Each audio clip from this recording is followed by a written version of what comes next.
गुरुर्विष्णु गुरुर्देव महेश्वरः गुरुर्साक्षात् परब्रह्मः तस्मै श्री गुरुवे नमः। आयात वरदे देवी त्र्यक्षरे ब्रह्मवादिनी गायत्री छन्दसा माता ब्रह्मयोर्निर्नमोऽस्तुते। ओम श्री गुरुवे नमः। आप सभी को नमस्कार। आज की प्रज्ञा पुराण कथा प्रारंभ करते हैं।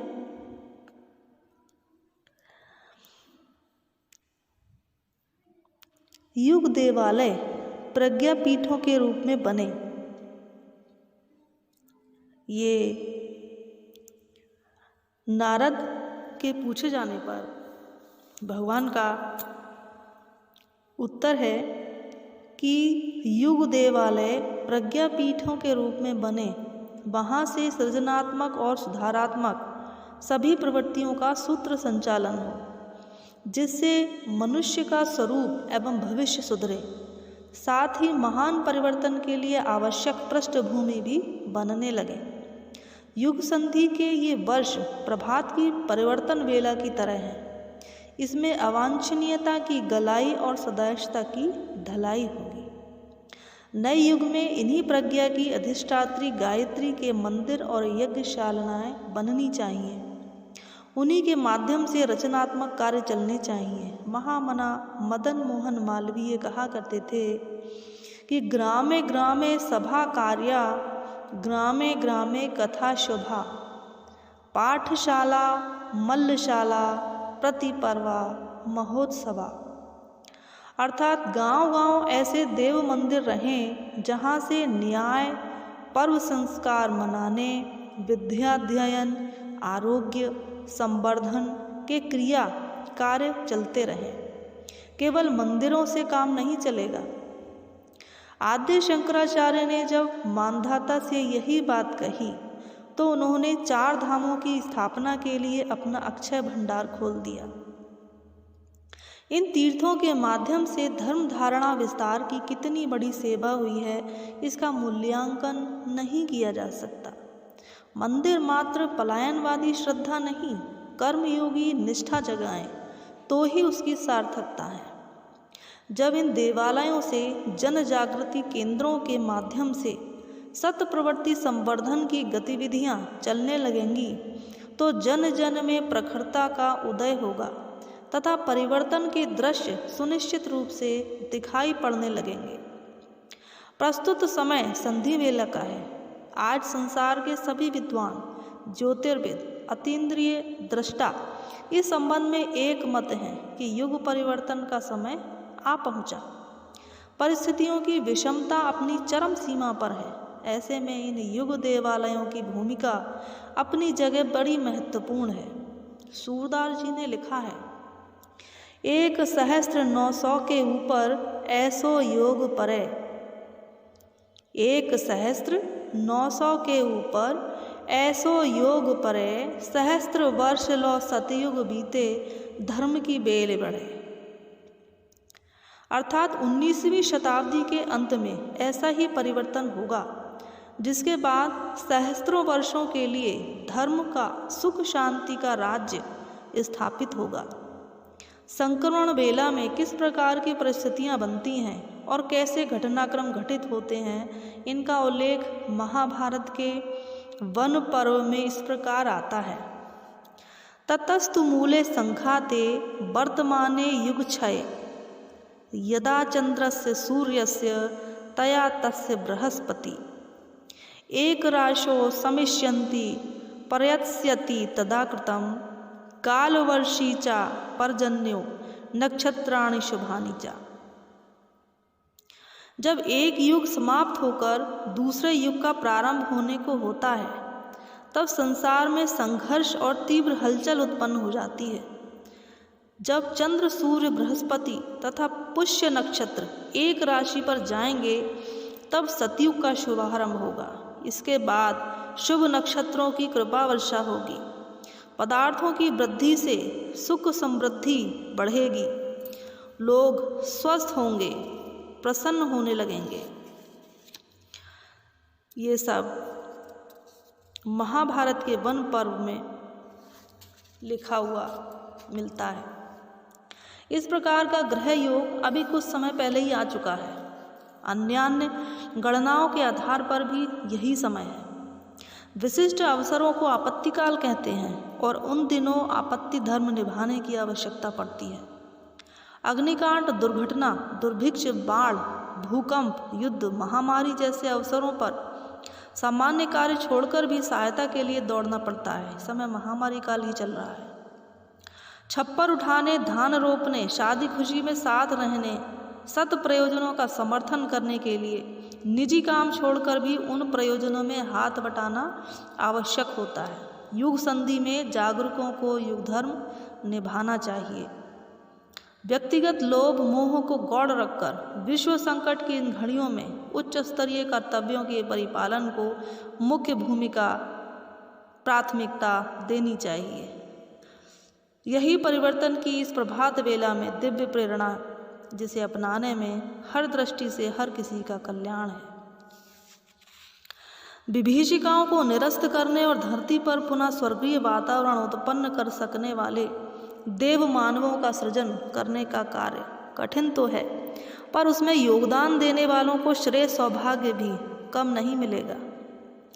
दैवी प्रकोपों, विभीषिकाओं के मूल में जितना दोष भौतिक रूप से मानव द्वारा उससे उद्धत रूप से छेड़छाड़ करने का है, उससे भी अधिक भ्रष्ट चिंतन और निकृष्ट कर्तव्य का आश्रय लेने वाले मानवीय प्रकृति का है। नियति इसी से रुष्ट होती है एवं मानव जाति को सामूहिक रूप से विभीषिकाओं के रूप में उभर कर त्रास देती है। परिवर्तन की घड़ियाँ असाधारण उलट पुलट की होती हैं। असुरता जीवन मरण की लड़ाई लड़ती है और देवत्व उसे पदच्युत कर धरती पर स्वर्ग लाने के दुष्कर कार्य में कई अवरोधों का सामना करता है। ये कार्य कठिन तो है पर असंभव नहीं। भूतकाल में भी ऐसे अवसरों पर यही दृश्य उपस्थित हुए हैं जैसे कि इन दिनों सामने हैं। ऐसे अवसरों पर जो देव मानव आगे आते हैं, स्वयं श्रेय पाकर धन्य बनते हैं और सारी मानवता को भी कृतार्थ करते हैं। प्रज्ञावतार की दिव्य सत्ता ही प्रमुख है और इन दिनों यही युग परिवर्तन के सरंजाम जुटा रही है।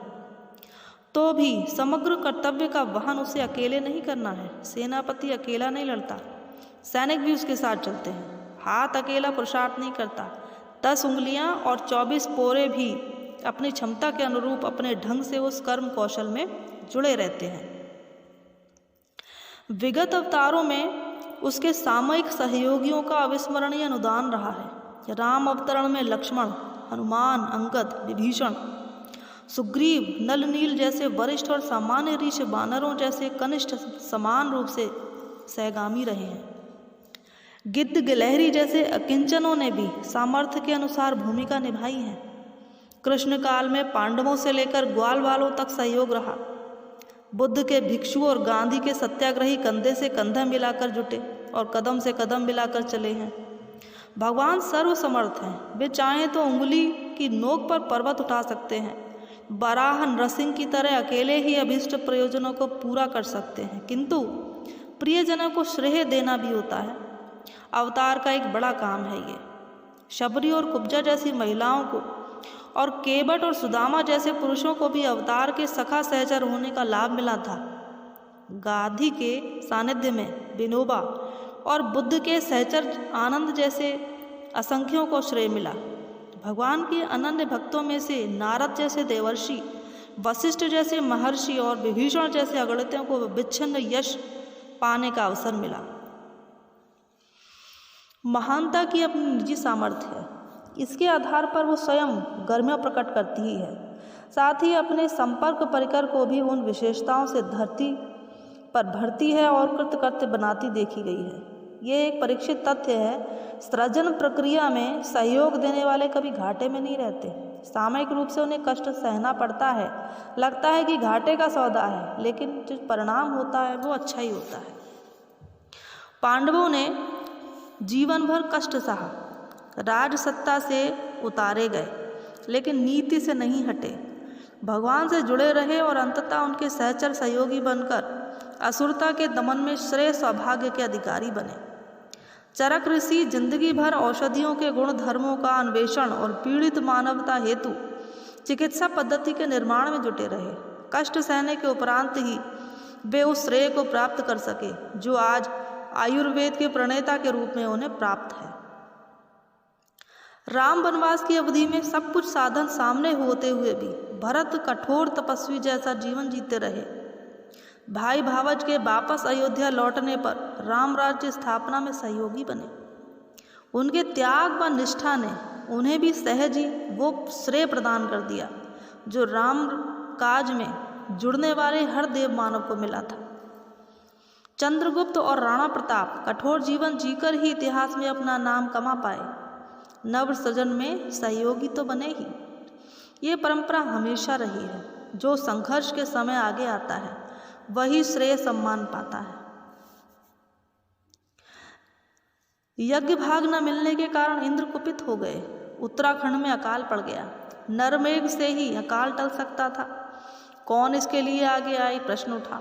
तभी शतमन्यु नाम के बालक ने आगे कदम बढ़ाया और धरती धूमधाम से पूर्ण हो गई। सन्मार्ग पर बालक भी चल पड़े तो औरों का उत्साह जगते में देर नहीं लगती। विचारशील लोग आगे चलते हैं, किसी को शिकायत नहीं करते। जागृत आत्माएं कभी अवसर नहीं चूकती हैं। वे जिस उद्देश्य को लेकर अवतरित होती हैं उसे पूरा किए बिना उन्हें चैन नहीं पड़ता। जागृत वे जो अदृश्य जगत में बह रहे प्रकृति प्रवाह को पहचानते हैं, परिवर्तन में सहायक बनते हैं। दूसरे जब आगे चलकर उन परिणामों को देखते हैं तो पछताते हैं कि हमने अवसर की उपेक्षा क्यों की। जागृत आत्माओं को मेरा यह संदेश पहुंचाना कि वे इस अनुपम अवसर की अपेक्षा न करें, बड़ा साहस करें, बड़ा प्रतिफल अर्जित करके कृतकृत्य बने। यही उनके जन्म का उद्देश्य है। जो अग्रगामी हों उन्हें प्रज्ञा संस्थानों के निर्माण तथा प्रज्ञा अभियान के सूत्र संचालन को जुटाना पड़ेगा। यही परम पूज्य गुरुदेव आचार्य श्री राम शर्मा जी का संदेश रहा है। आप सभी लोग स्वस्थ रहें, सुरक्षित रहें। परम पूज्य गुरुदेव से यही कामना है। आप सभी को भाव भरा नमन और वंदन।